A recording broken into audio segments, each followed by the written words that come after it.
Welcome into the latest episode of the 5 Reasons Podcast. I'm Ethan Skolnick here as always with Chris Winningham. Now that you found us, make sure you hit the subscribe or follow button on your favorite podcast provider. That way you'll get all of our old episodes as well as all of our new episodes as soon as they post. Also, check out the other 14 podcasts in our network. Just type in 5 Reasons Sports to that podcast provider.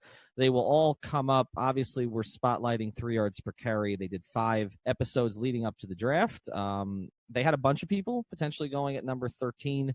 We're going to talk about who the Dolphins did take last night as we record this. Also, check out our website, 5reasonsports.com. That's spelled out F-I-V-E, reasonsports.com. We're posting lots of news, opinions, video. We have merchandise on there. Actually, our best sellers on there are our wrestling t-shirts, our Smark Your Territory t-shirts. So be sure to check those out and everything else that's going on with the network. All right, we're going to get right to it this morning. Chris and I were in different places last night. I was in Davie, where the Dolphins headquarters, where they were hosting sort of their little draft get together and an opportunity to hear from Chris Greer, and then from the eventual draft pick Christian Wilkins on a teleconference.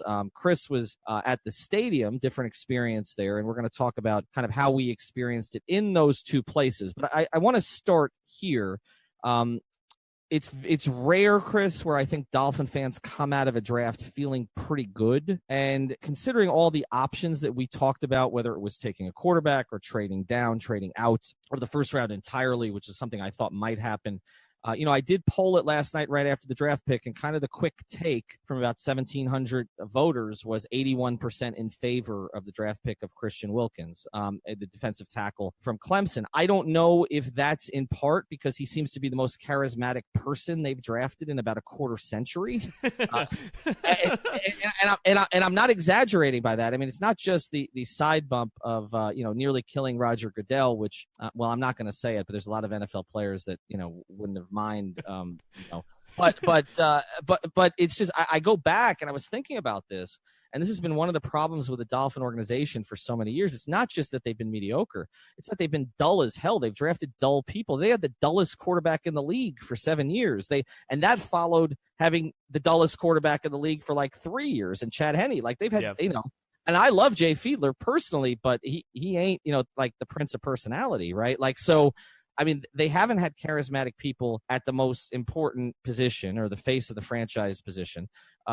They haven't drafted. I was thinking back, first and second round picks, like with any personality at all. And the only one I could even come up with was Sam Madison in 1997. Sam came in bragging a little bit, but Sam Madison wasn't this. Okay. I mean, like, Christian Wilkins graduated in 2.5 years. This is not just that he's charismatic. He's bright. Yep. He graduated in 2.5 years at Clemson.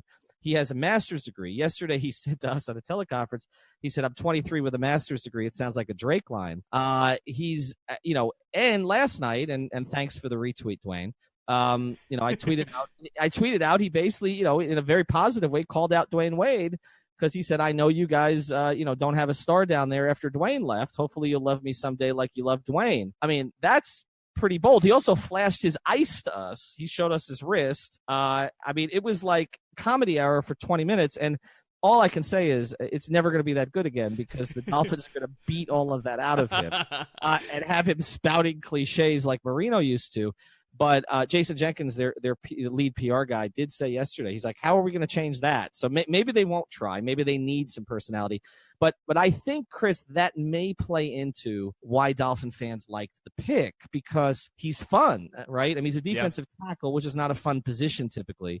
But he's fun, and I think that takes some of the sting. We have to see him play, obviously, but I think it takes, and plus he played at a school that they know, right? Like, I mean, they've watched Clemson, and as part of a defensive line that was championship winning. Correct, and he's won two titles, right? Sure. So I think all of those things, play in. Where I think Dolphin fans, it's not just that they've been mediocre, it's that nobody's cared about them nationally in any way, and actually outside of Arizona because of Kyler Murray, what this guy did for his entrance in Nashville was kind of the talk of the draft last night. And when's the last time the Dolphins have been in any way the talk of anything, that's other than Bullygate, right? Well, So and taking Laramie Tunsil with in that same spot, 13th overall after the video drop. But yeah, I mean, I actually was just looking through the Dolphins' first and second round picks from the last 20 years. The only other guy with similar personality who just was a later pick and never really made the same impact was Jared Odrick. He was a Right. really fun guy, but again didn't really have the career to back that up. And I don't think really Dolphins fans knew that about Jared Odrick. But you can tell from the gif that goes around of him doing a split at midfield after winning the national championship, and just all the things that he said afterwards. I was like, and normally you're following tweets from a press conference, but I was reading all your tweets and I couldn't wait for the next one because it seemed like he was going to say something that was really profound or interesting or fun or funny. And you're right. I mean, I do think that having someone like that, I think means more to us as media members because we're sitting around waiting for something to happen that's interesting. We were kind of hoping that the interesting thing would be that they would take a quarterback, and we can talk, for months about the potential of them drafting a first rounder, a quarterback, and seeing what they end up doing with Dwayne Haskins. But I think, first off, the fact that you really felt as this draft goes on that with the picks that were coming in, Cleveland Farrell at 4 goes early. Daniel Jones at 6 goes early. You have a tight end come off the board at number 8. It really seemed like at some point the Dolphins at 13 were going to end up with a really good player. There were good players out there that a lot of people had mocked the Dolphins. A lot of people were saying, the Dolphins might even be lucky to get this player. And I think Christian Wilkins is absolutely that kind of player. You read, Todd McShay's rankings beforehand. He was the 7th best player according to McShay. And I think the draft analysts do carry a lot of weight here because ultimately, other than the quarterbacks, and even the quarterbacks, like I don't know if a lot of people in Miami were watching Ohio State all year or Missouri all year, or hell, even knew when the Dolphins, when the Hurricanes played Duke and Daniel Jones, that Daniel Jones was a first-round prospect. I didn't know before or after, and I didn't discover until the draft process that Daniel Jones was thought of in this way. So, I mean, even the quarterback sometimes can be a little bit of a mystery. So you are kind of relying on the intuition of the draft analysts. You are relying on the intuition of, well, holy crap, Clemson's defensive line was really good. They had, 3 of the top 17 picks in this draft, just in that one unit. And the fact that Christian Wilkins comes from that group, I think, allows you to have a sense of optimism about this. And obviously the personality stuff is great. It's great for social media that, when he goes to meet the commissioner, he almost knocks him over. It's great that when he does an entrance into the NFL draft. The fact that he's already kind of a memeable character. The fact that, I thought that Dwayne Wade thing was incredible that he said that and that Dwayne had a cool response to your tweet. And just on and on and on. The Drake thing, the having a master's degree. You said he was quoting de Tocqueville last night. I mean, it was all over the place in terms of his personality, and that's great. I mean, the Dolphins just don't have these kinds of things happen in their organization all the time. So I left last night feeling great. The fact that also it's not really and again we're going back to the tanking thing, but it's not really the kind of impact position where you would say in year one, well, he's gonna make the difference between 3 wins and 5 wins. I think this is about building a solid foundation for when the quarterback arrives, because ultimately all of this is utterly meaningless without the quarterback. I think the year one rebuild is build it without the quarterback. That way you have something in place when you draft the quarterback next year. We'll get back to our episode here in a second, but first I want to tell you about a great new sponsor of the 5 Reasons Sports Network, and that is ShipYourCarNow.com. These guys can move any car, boat, RV, motorcycle, or equipment anywhere you need worldwide. You have a business and need to ship freight or machinery? Call them. College moves, new car, used car, buying the toy you've looked at for a while? Call them. These guys can ship it all, so give them a call. Here's the number, 1-800-264-4644. That's 1-800-264-4644, or visit shipyourcarnow.com/5 reasons. Also, make sure to mention 5 reasons on the phone. I wish they'd had this when I was going to college. This would have been great for me. I needed to get my car down from Baltimore to Florida. I ended up taking the auto train. You don't want to take the auto train. Ship your car, fly. No job too big or too small. Ship Your Car Now moves it all.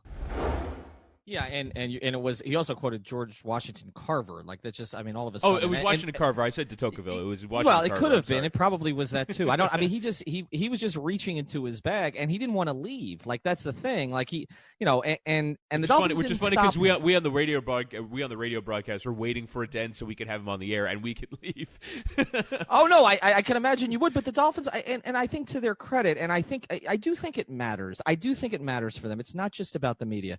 I was looking around there. We were in the auditorium last night, right? So that's where the media was watching the draft.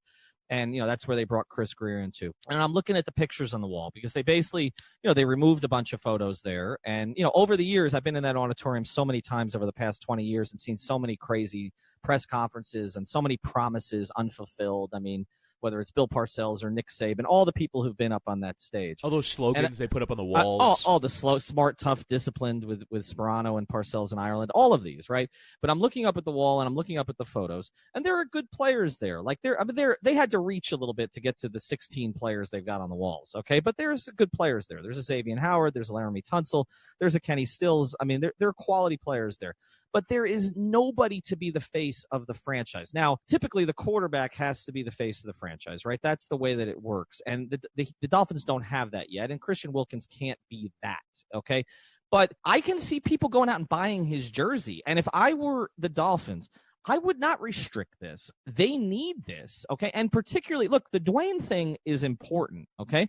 This town is wide open right now. He's right. He's right.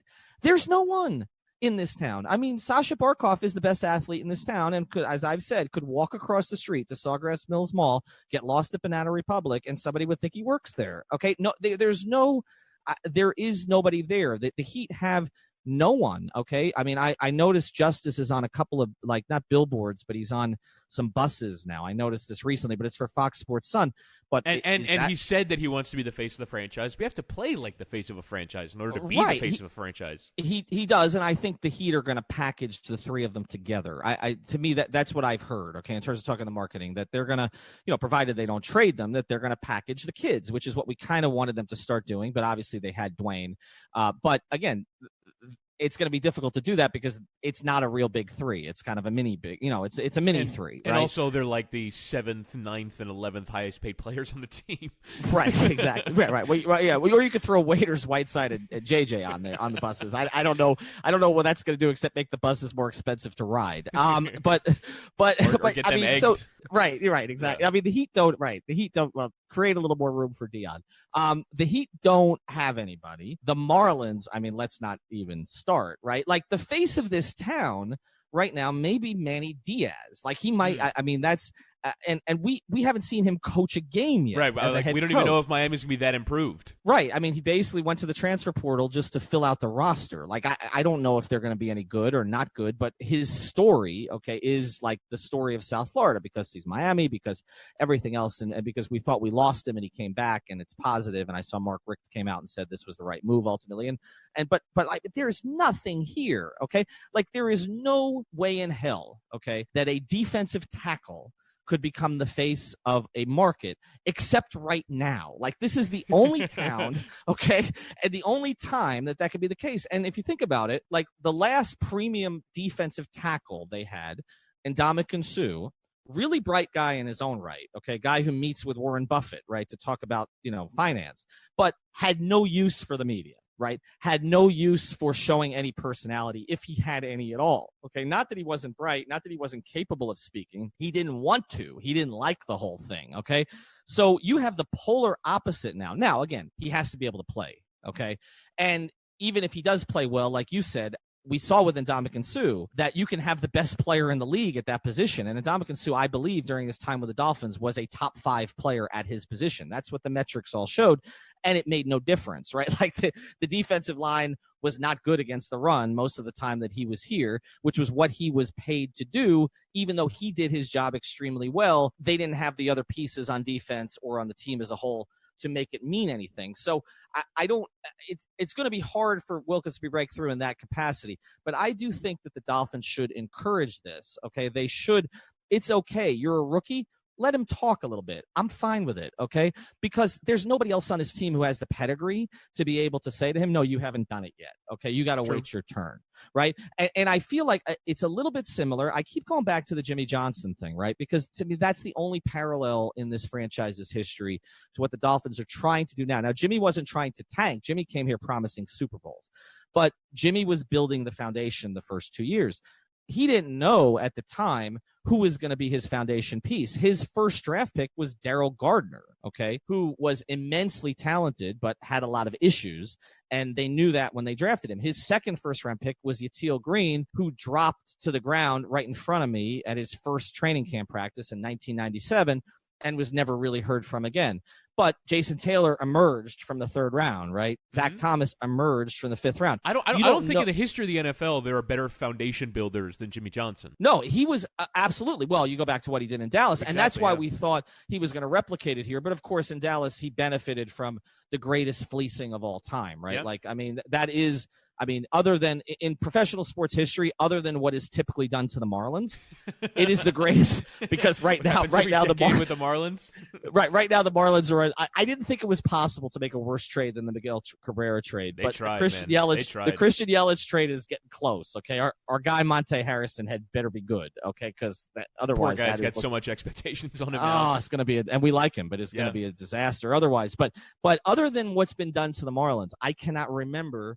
I mean, that was the greatest fleecing of all time, what Jimmy did to build. I mean, look at how many draft picks he got for a running back, Herschel Walker, who was a good player in the NFL, but was not what he was projected to be at Georgia, and what he got from Minnesota. Now, he didn't make that trade with the Dolphins, but he kept trading down, and I've talked about this a lot. It wasn't just that he got, Sam Madison in the second round or Jason Taylor in the third or Patrick Surtain, who he traded a future first to go up and get in the second, or again, Zach in the fifth round. But he also got other good functional players. He got a tight end in Ed Perry, who was their long snapper for 12 years, okay, and was a functional player for them. They got Sean Wooden in the sixth round, who was a starter. He missed on a ton of guys, but he had so many picks, it didn't matter. And if Jimmy, and I said this so many times, if Jimmy just takes Randy Moss, this entire Dolphins period looks different. If he just takes him, okay, which never made any sense, because Randy Moss was the prototypical Jimmy Johnson player. He was Michael Irvin reincarnate, except more gifted. And he didn't take him. He didn't want to deal with it. And, we all know what happened there. And he took, I think he traded out of it so that he didn't have to make the pick. That's exactly right. He was scared. And he ended up taking John Avery, who showed up. And the first thing John Avery talked about was playing video games, and it was all over. He took a little scat back, okay, in the first round. So that's the only parallel to what the Dolphins are trying to do now. Again, the only difference is the Dolphins' time frame here is longer, because Jimmy was coming in here to try to win big within the first 3 or 4 years to prove that what he did at Dallas was not a mirage. And already had Marino. He was better than Shula. Right. Well, he would also prove, Chris, he was better than Shula. I mean, this was a personal thing, and Huizinga needed to validate the decision to dispatch Shula. And look, it's been now 24 years since they dumped on Shula, and they've had almost no success. Yeah. So, I mean, cautionary tale for those who want Riley out. It's something I think about a lot. But so I do think that it's smart to get, what the Dolphins are trying to do now, I think, is accumulate as many picks as possible. But I think we should talk about this. They decided not to do that at 13. There's a report that they were very close to a deal with Philadelphia. Greer did not address it when he came down and talked to us last night, but that they were close to a deal with Philadelphia to trade down, and that they backed out at the last second. Now, if you look, there was a trade, I believe it was Denver, right, that traded down, I think, 10 spots, and they ended up picking up. And Pittsburgh went up to go pick Devin Bush from 20. Right, and I think Pittsburgh had to give up a future third plus a second. It was their second in 2019 and a third in 2020. And I said at the time, if the Dolphins can make that kind of trade, as much as I liked whoever, the options they had at 13, you make the trade, because trading down 10, well, as you said, the way the draft was falling, they would have gotten a really good player at 23, okay, and still picked up those 2 other picks. So I still think trading down was a good option there. But I don't have an issue with this pick, especially, and I know it's crazy, but especially after I heard the kid talk. I just feel they need that in this organization. They drafted Minkah Fitzpatrick last year, who I like a lot, okay? And I know our guys like a lot. CK likes a lot, although he thought they should have taken Derwin James, okay? I like Minkah a lot. But Minkah is a grinder. He's not a personality, right? He's a Bama guy.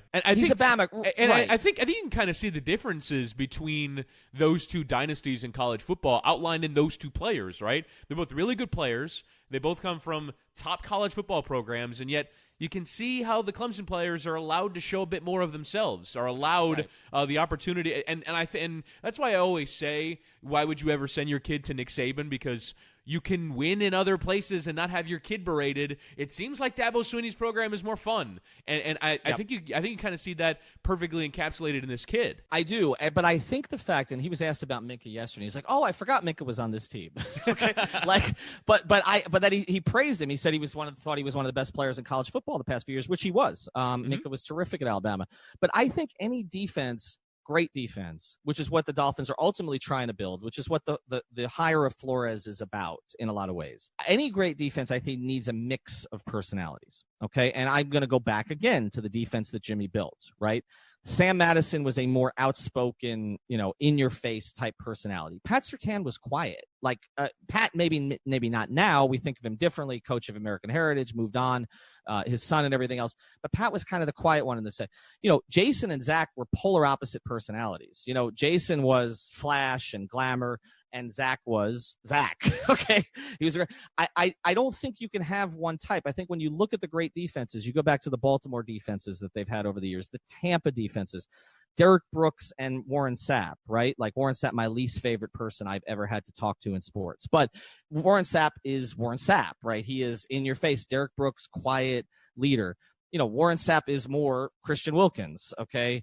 Derek Brooks, more Minkah Fitzpatrick. I think having those combination of personalities where guys can lead in different ways.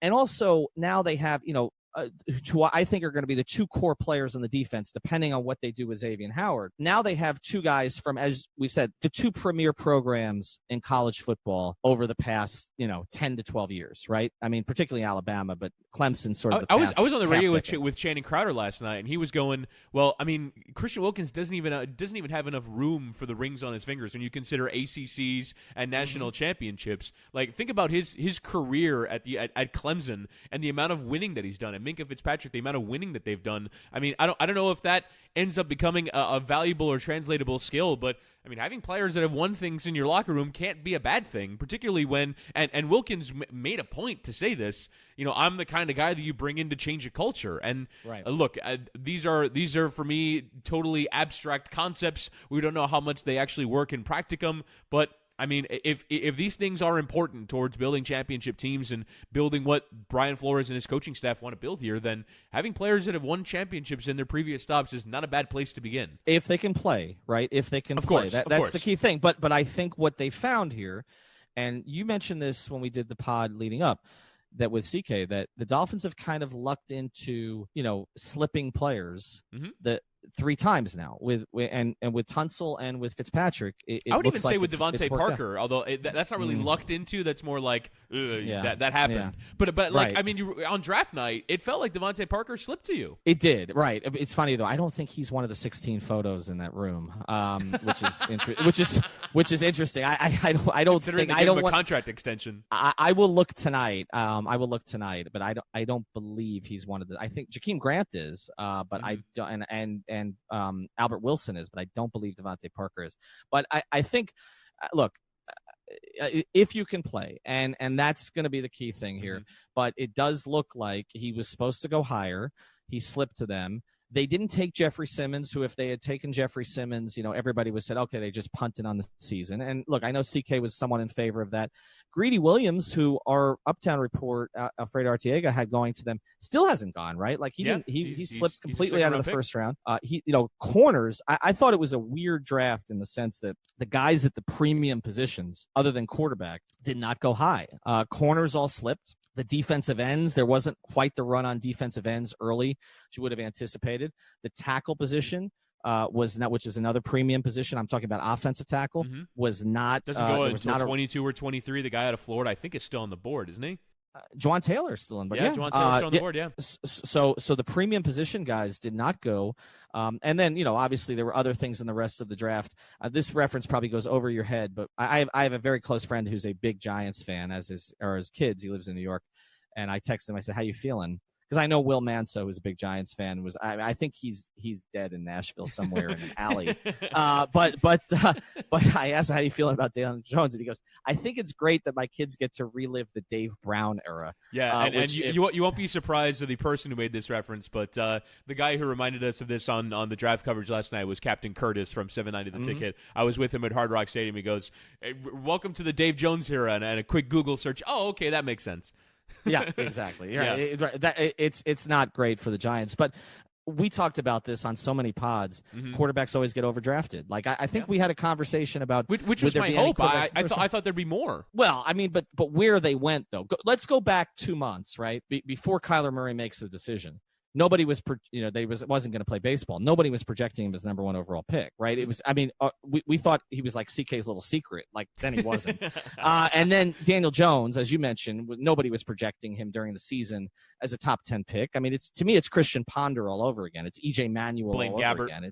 It's these guys who get jumped. And then, Haskins slipped a little, but I mean, he still went top half of the first round. It's not like he slipped a ton. The other guys, I mean, Locke is still out there. Obviously I think Easton Stick is a guy who's projected like 4th round. He's still out there. I mean, there are still quarterbacks out there, but I mean, again, you're always going to end up with 3 in the top 15.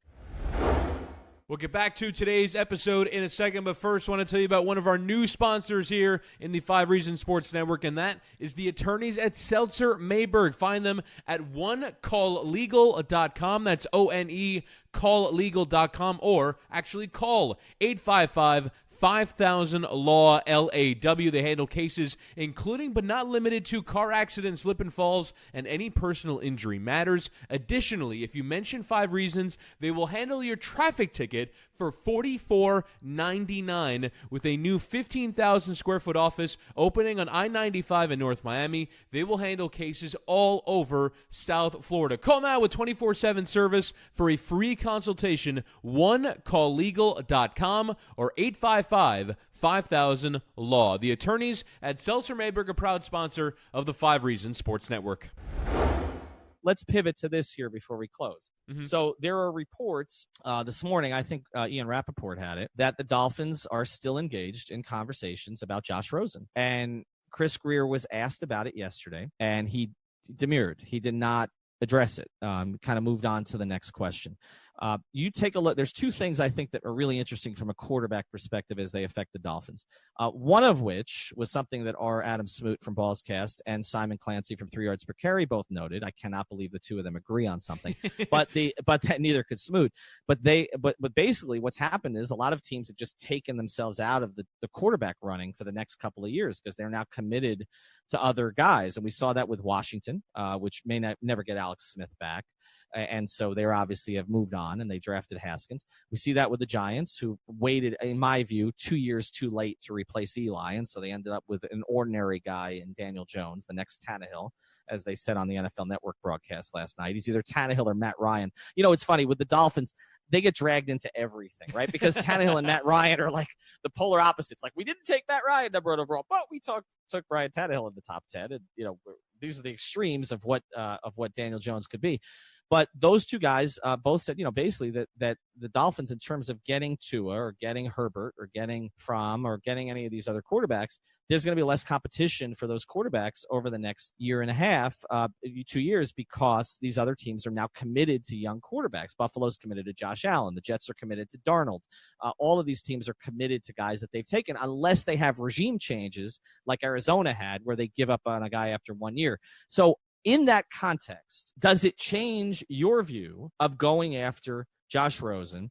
And particularly because it seems like with all these teams taking themselves out of the running for quarterbacks, that there aren't that many teams engaged in conversations for Josh Rosen. Like, who else is trying to trade for Josh Rosen right now? It doesn't seem like anybody but the Dolphins. So we've talked about it being a 3rd-round pick. The Cardinals are putting it out through Adam Schefter that they're comfortable bringing Josh Rosen to camp. That's ridiculous. They can't. They had a tweet. Okay, there's a tweet that's circulating. I sent this to Old Takes Exposed. where Cliff Kingsbury says Josh Rosen is our guy. Like, how do you walk that back? Okay. I mean, like, he has to be traded. So let's say it's a 2020 third round pick. Let's say it's a 2019 fourth round pick, or let's say that it's a third round pick this year, but you get higher up in the fourth round. You swap fourth round picks with Arizona and move higher up. Do you now take a flyer now that you have leverage? Because I think the Dolphins have leverage on the Cardinals on Josh Rosen. I'm still a no. I'm still a no. Understanding that price point could be desirable. I think I came and we did the CK pod, and I wish I brought it up then, but I mean it was just flying in a million directions, and we had to keep it under an hour. So I didn't get a chance to make this point, but I agree with you. By the way, I'm just looking at the top of the draft. I mean, Arizona just drafted his replacement. San Francisco has Garoppolo. The Jets have Darnold. I mean, maybe the Oakland Raiders could be in this conversation. I don't know where they're standing right now on Derek Carr, but they didn't take a quarterback at 4 and with any of their other 2 first-round picks. A bit of a surprise there. Tampa could be in the conversation a year from now to be drafting a quarterback if the Jameis Winston thing, crashes and burns. The Giants just drafted. Jaguars just made a big commitment to Foles. Lions and Stafford. The Bills just drafted Josh Allen a year ago. Denver, who was drafting at 10, traded for Joe Flacco, and Seam, based off of not only trading down but then drafting a tight end to help out Joe Flacco, to be at least building around him for a couple of years. So in terms of the teams that were bad last year, there just aren't a lot of options there. And so at the same time, I just came to the realization yesterday that Josh Rosen, even after a year, can we definitively say after a year that we don't think that Josh Rosen is going to be franchise-changing? I'm not ruling out that he could be good, but that Josh Rosen, that franchise-changing quarterbacks avail themselves of their talent almost no matter the situation. If you said in a vacuum, hold on. If you said in a vacuum, a quarterback was stepping into a team that was 1-34 in its previous 35 games and had offensive line issues and couldn't score points in the first few weeks of the year and has one of the worst head coaches that we've had in the last 20 years of the NFL, and steps in and wins 7 games anyway, that being Baker Mayfield with the Cleveland Browns. Baker Mayfield overcame the baggage of the Cleveland Browns to be really good and win 7 games, and now has clearly proven himself to be a franchise-changing quarterback. That availed itself in year 1, or not even in year 1, but in his preliminary action with a team, right? So Aaron Rodgers, it took him 3 years, but eventually when he stepped on the field, you realized, oh, this is franchise-changing. And so Josh Rosen, over the course of the 13 games that he played, couldn't overcome that situation. It was a disaster situation. His coaching was appalling, and we can make all the excuses, and I would agree with that. But at a certain point, quarterbacks that are franchise-changing are going to at least look the part at some stage. And I don't think Josh Rosen ever did. And I think that if you trade for him and he has a decent year, you're talking yourself into improvement down the line. And I just don't think that improvement has a high enough ceiling for me to want to make that commitment to Josh Rosen, or even make a commitment to a 1-year experiment. And if it goes poorly, then you draft low and you go and get the guy. I think the Dolphins need to be in the game of taking big swings at quarterback, making decisions that you think could potentially change your franchise, and that's why I like their decision to not take Haskins yesterday, and that's why I'm not in favor of them trading for Josh Rosen. Maybe drafting a guy that has a lower ceiling, but is more backup potential in this draft. But I want the Dolphins to take big swings at quarterback. No more Tannehills. No more trading for signing Chad Pennington, although that had great 1-year outcome. Drafting Chad Henne, who seemed like he could be decent. Big swings. Franchise-changing swings at quarterback.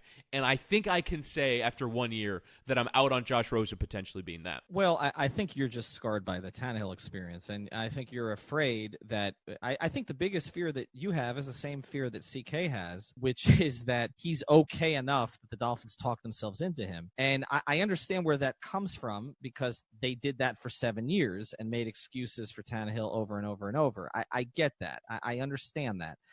But I'm also, and I don't know that I didn't watch enough Arizona Cardinals football last year to know. Okay. CK looked at them.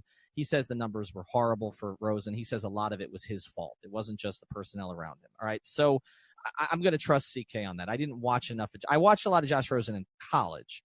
But he was up and down. Like, he was not what they projected. I thought initially he was better than Darnold, and then it was clear he wasn't. And so I understand that about the player, but I'm also not going to say that after 1 year, I covered a Super Bowl that, Rich Gannon was in. Okay. Yeah. And Rich Gannon was a longtime backup in and out in Minnesota.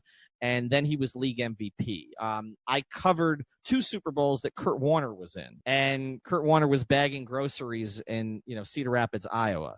And then he was the best player in the league through a 3-year period.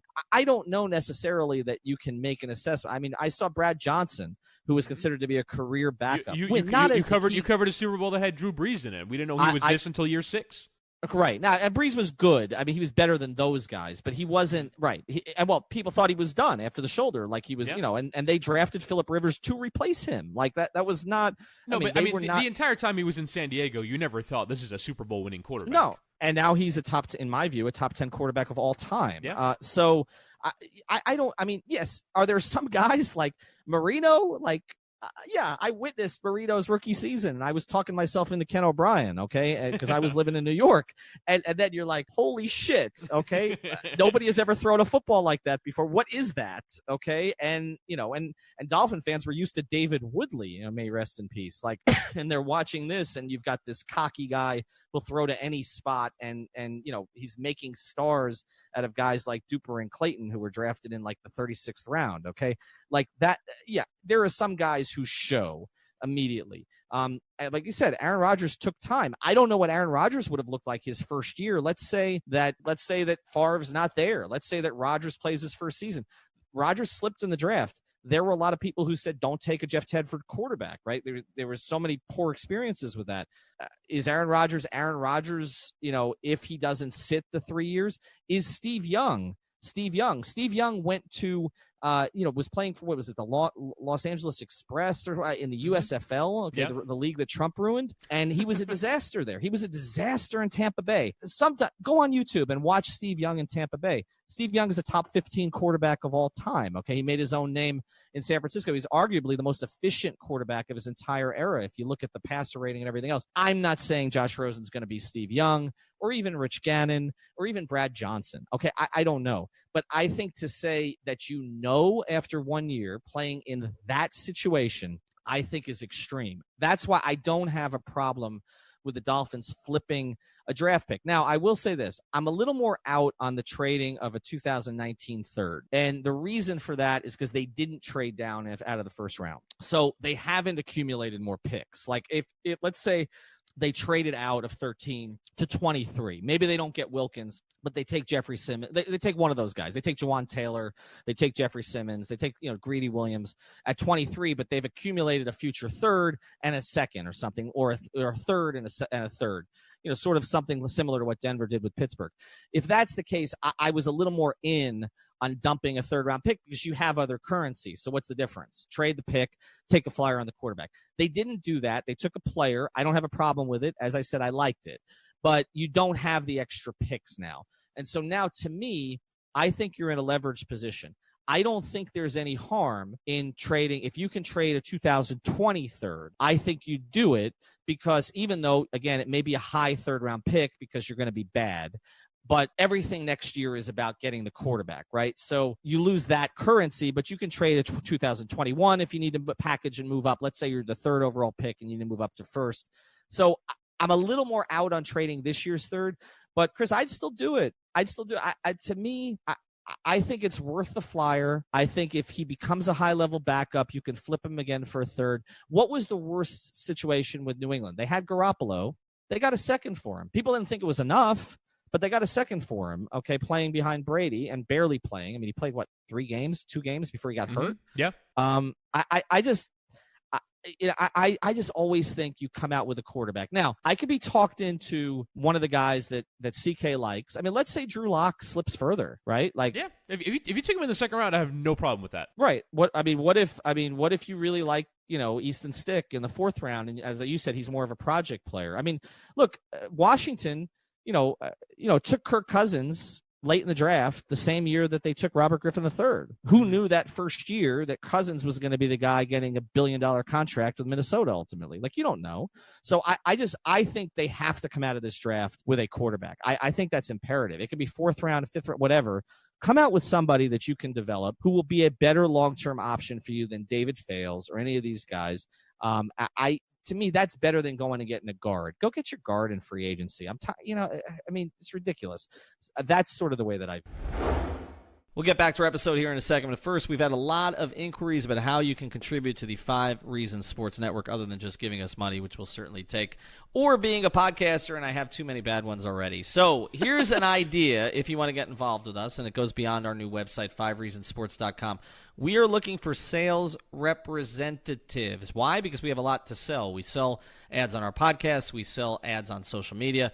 We also are selling sponsorships and banner ads on our website. So we got a ton of inventory to sell. We are credentialed with all 5 teams down here. We're fully established, and we just want somebody who can go out into the community and sell that product, sell Miami sports by Miami for Miami to the South Florida community. So if you want to get involved, here's 2 ways that you can contact us. One is by going to Skolnick at 5reasonsports.com, and the other way is going to Jorge, Jorge, at 5reasonsports.com. Reach out one of those 2 ways, and we will get back in touch with you and tell you how you can help and how you can make money. No, that's an entirely fair point in terms of the counterfactuals of players that have developed, right? That have taken a second. It takes a second sometimes for these quarterbacks. I mean, you think about, Ben Roethlisberger winning the championship almost in spite of his own poor performances, or Russell Wilson getting far, really on the back of a defense, right, on the back of his own performance. But there are certainly, quarterbacks that have developed. I'm sort of out of this mode of, even an Eli Manning type who won the Super Bowls. I just don't want that player. I don't want Tannehill. I want the surefire, guaranteed franchise quarterback. And look, you can draft that guy next year, number 1 overall, whether it's Tua or Herbert or Fromm or whomever, and they won't be that because it's the NFL, and that's cool. That's drafting number 1 overall. It's just impossible to nail every time. But I want that. I want someone to tell me that's the ceiling on the player. And maybe that ceiling is still there for Josh Rosen. I'm just not all the way there in terms of wanting. And the other thing, too, is that if the Dolphins are indeed embarking on a rebuilding strategy, you do have to preserve your picks, and you do have to preserve them particularly your first 3 picks. And like you said, I mean, there's potential that if the Dolphins trade their 3rd-round pick for Josh Rosen, that's pick number 65 in the draft. I mean, that's still in a position where you'd get a good player. And so that's my concern too, is giving up any draft capital for a team that isn't winning, for a team that has no plans on winning, is a concern to me. And I think you see that in basketball all the time where, I think like the Sacramento Kings gave up a first-round pick so that they can clear out their salary, get rid of bad salary. They gave up a first-round pick, which I think they're only conveying this year, and it's way better than anyone thought because they actually won games. But still, it was a massive risk at the time for a losing team to get. You don't give up draft capital when you're in the middle of not winning and kind of knowing that you're not going to win. But I get the risk from an abstract point of view.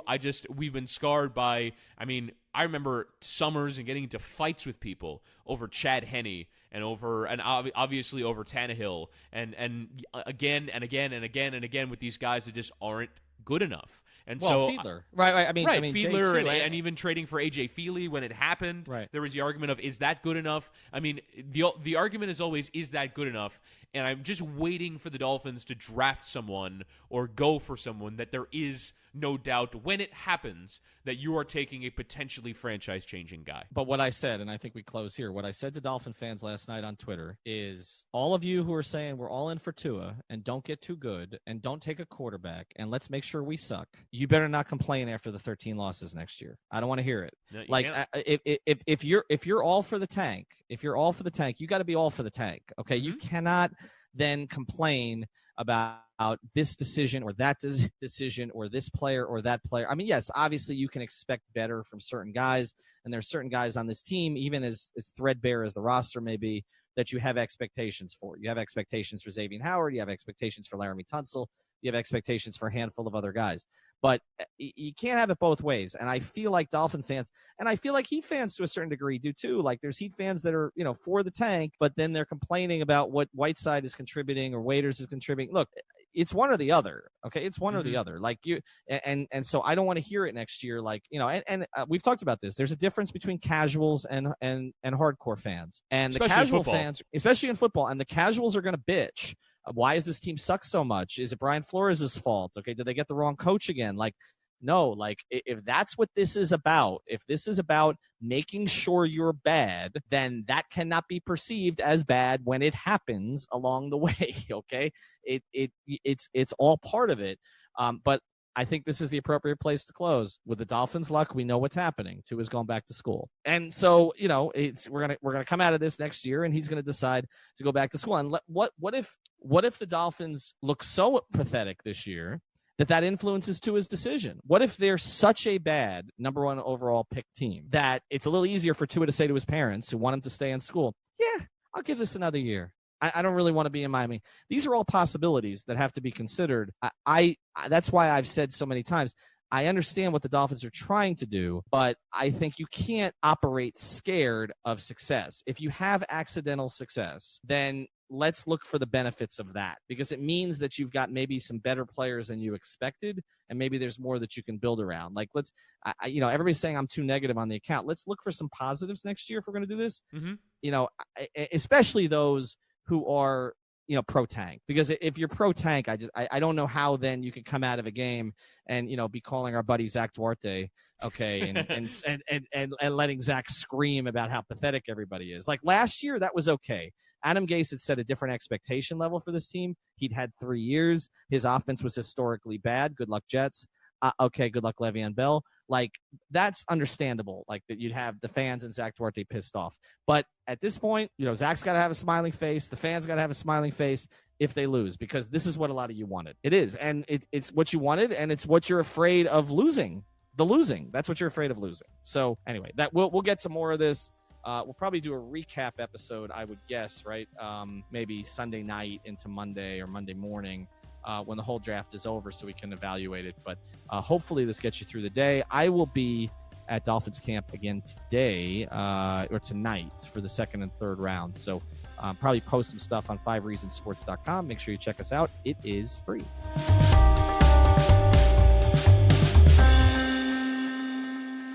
Thank you for listening to the 5 Reasons Podcast. Thank you so much.